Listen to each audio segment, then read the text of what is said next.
नमस्कार। हरियाणा और जम्मू कश्मीर में चुनाव प्रचार उफान पर है। 4 अक्टूबर को दोनों राज्यों का चुनाव परिणाम आएगा और इसके बाद क्या होगा? इसके बाद यह होगा कि श्रीमान राहुल गांधी इस देश के प्रधानमंत्री बन जाएंगे। प्रधानमंत्री Rahul Gandhi, prime minister of India mister Rahul Gandhi. घबराइए नहीं, ये मैं नहीं कह रहा हूं, यह सब कहना है इस देश के बहुत बड़े नेता जनाब फारूक अब्दुल्ला का। उन्होंने कहा है कि देश के अगले पीएम हैं राहुल गांधी। हालांकि उन्होंने यह नहीं कहा कि 2029 में जब चुनाव होगा उसके बाद राहुल गांधी की संभावना बनती है।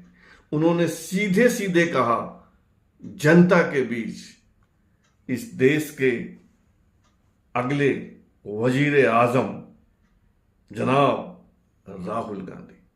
दरअसल जम्मू कश्मीर में कांग्रेस और एनसी यानी नेशनल कॉन्फ्रेंस यानी फारूक अब्दुल्ला की पार्टी चुनावी गठबंधन के तहत चुनाव लड़ रही है और एनसी के एक उम्मीदवार जावेद का प्रचार करने पहुंचे थे राहुल गांधी।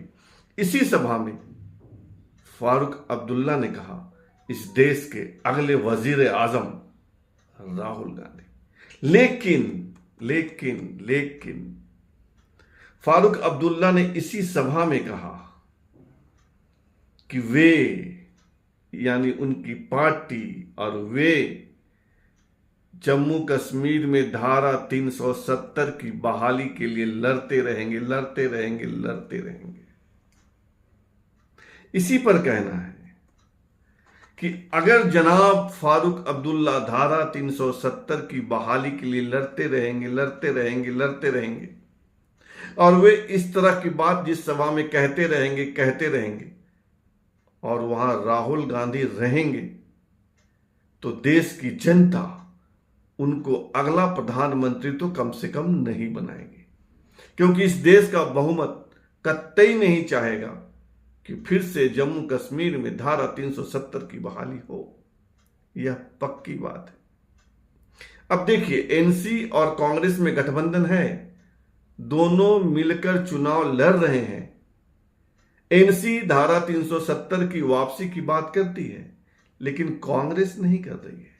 इसी सभा में राहुल गांधी ने कहा कि वे जम्मू कश्मीर को जल्द से जल्द पूर्ण राज्य का दर्जा दिलवाने की कोशिश करेंगे, लेकिन धारा 370 पर उन्होंने चुप्पी साध रखी है, क्योंकि राहुल गांधी को भी पता है कि जिस दिन उन्होंने धारा 370 की पुनर्बहाली का समर्थन किया उनके पीएम बनने की संभावना सदा सदा के लिए खत्म हो जाएगी। यह हकीकत है और इस बात को फारूक अब्दुल्ला को भी समझ जाना चाहिए।